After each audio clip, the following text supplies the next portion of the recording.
এই ক্লাসে আমরা জীবের শ্রেণীবিন্যাস নিয়ে কিন্তু একটু আলোচনা করব। তো জীবের শ্রেণীবিন্যাস তোমরা কিন্তু ভৌত জীববিজ্ঞানে তোমরা পড়ছিলা যে শ্রেণীবিন্যাস বিদ্যাকে বলা হয় ট্যাক্সোনমি। শ্রেণীবিন্যাস বিদ্যাকে কি বলা হয়? ট্যাক্সোনমি। তো তোমাদের মাথায় একটা প্রশ্ন আসতে পারে যে এই শ্রেণীবিন্যাসের প্রয়োজনীয়তা কেন আসলো, বা শ্রেণীবিন্যাস কেনই বা করা দরকার।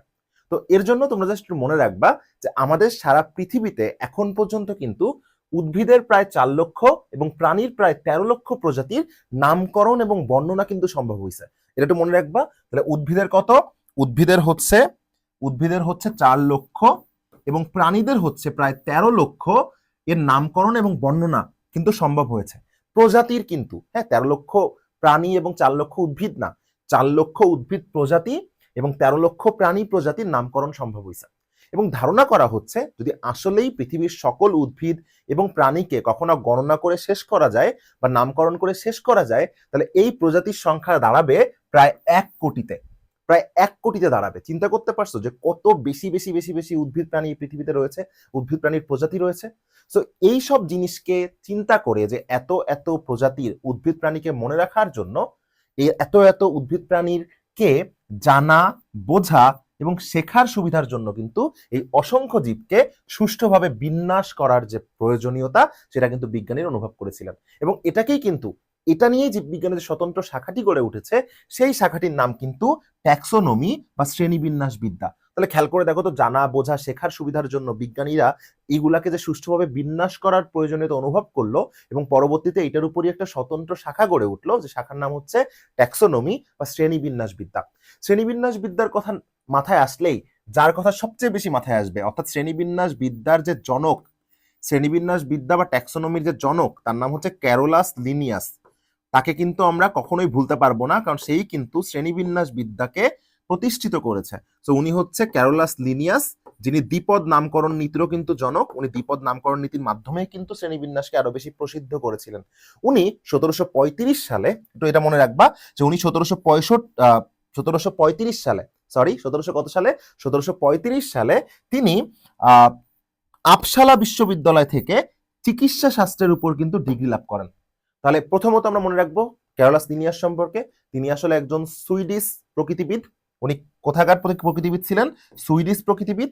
এবং তিনি 1735 সালে আপসালা বিশ্ববিদ্যালয় থেকে লেখাপড়া শেষ করার পর, কিসে লেখাপড়া করছে? তিনি চিকিৎসা শাস্ত্রে ডিগ্রি লাভের পর ওই একই বিশ্ববিদ্যালয়ে তিনি অ্যানাটমির অধ্যাপক হিসেবে কিন্তু নিযুক্ত হয়েছিলেন। তাহলে সুইডিশ প্রকৃতিবিদ ক্যারোলাস লিনিয়াস 1735 সালে আপসালা বিশ্ববিদ্যালয় থেকে ডিগ্রি লাভের পর কিসের উপর ডিগ্রি লাভ করছে? সে চিকিৎসা শাস্ত্রে। ওই বিশ্ববিদ্যালয়েই তিনি কিন্তু অ্যানাটমির অধ্যাপক পদে নিযুক্ত হয়েছিলেন। এবং তিনি কি করছে খেয়াল করো, তিনি কিন্তু বিভিন্ন ধরনের উদ্ভিদ, বিশেষ করে উদ্ভিদের বিভিন্ন রকম ফুল তিনি সংগ্রহ করছে, এবং জীবের শ্রেণীবিন্যাসে কিন্তু তার অন্যতম আগ্রহ ছিল। এবং তিনি প্রথম জীবের পূর্ণ শ্রেণীবিন্যাসের এবং নামকরণের ভিত্তি কিন্তু তিনি স্থাপন করেন। তাহলে পরীক্ষা যদি প্রশ্ন আসে কে প্রথম জীবের পূর্ণ শ্রেণীবিন্যাসের এবং নামকরণের ভিত্তি প্রবর্তন করেন, নাম কিন্তু ক্যারোলাস লিনিয়াস। এই জন্য কিন্তু ক্যারোলাস লিনিয়াসকে একই সাথে শ্রেণীবিন্যাস বিদ্যার এবং নামকরণ নীতির জনক কিন্তু বলা হয়। ক্লিয়ার? এবং তিনি কিন্তু অনেক বেশি গবেষণা করে, পর্যবেক্ষণ করে টোটাল জীব জগৎকে 2টি ভাগে ভাগ করেছিলেন, এবং তার মধ্যে একটা তোমরা সবাই জানো উদ্ভিদ জগৎ, এবং বাকিটা হচ্ছে প্রাণী জগৎ। তাহলে এই যে জিনিসগুলো আমরা শিখলাম, এই জিনিসগুলো তোমাদেরকে আমি আরেকবার বলে দিই। এই পৃথিবীতে 4 লক্ষ প্রজাতির উদ্ভিদ এখনো পর্যন্ত নামকরণ করা পসিবল হয়েছে, এবং 13 লক্ষ প্রজাতির প্রাণীর নামকরণ করা পসিবল হয়েছে।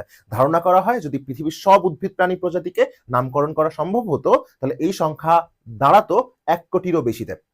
জানা, বোঝা এবং শেখার সুবিধার্থে বিজ্ঞানীগণ তাই এইগুলা এর সুষ্ঠু বিন্যাস করার প্রয়োজনীয়তা অনুভব করেন। এই জন্য একটা স্বতন্ত্র শাখা গড়ে ওঠে, সেই শাখার নাম হচ্ছে শ্রেণীবিন্যাস বিদ্যা বা ট্যাক্সোনমি। তখন একটা লাইন কিন্তু লেখা আছে, শ্রেণীবিন্যাসের লক্ষ্য মূলত কিন্তু একটাই, সেটা কি? এই বিশাল এবং বৈচিত্র্যময় জীবজগৎকে সহজভাবে এবং অল্প পরিশ্রমে এবং অল্প সময়ে সঠিকভাবে যাতে জানা যায়, এই জন্যই কিন্তু এদের সুষ্ঠু বিন্যাসটা কিন্তু করা হয়েছে। এবং শ্রেণীবিন্যাসের সবচেয়ে উল্লেখযোগ্য অবদান যিনি রেখেছেন, তিনি সুইডিশ প্রকৃতিবিদ ক্যারোলাস লিনিয়াস। 1735 সালে তিনি আপসালা বিশ্ববিদ্যালয় থেকে চিকিৎসা শাস্ত্রে ডিগ্রি লাভের পর ওই বিশ্ববিদ্যালয়ে তিনি অ্যানাটমির অধ্যাপক হিসেবে নিযুক্ত হন। তিনি বিভিন্ন উদ্ভিদ সম্পর্কে ডাটা কালেক্ট করেছেন, ফুলের সম্পর্কে ডাটা কালেক্ট করেছেন, এবং সবকিছু করার পর তিনি উদ্ভিদ জগৎ এবং প্রাণী জগৎ নামে জীবজগৎকে 2টা শ্রেণীতে কিন্তু তিনি ভাগ করেছেন।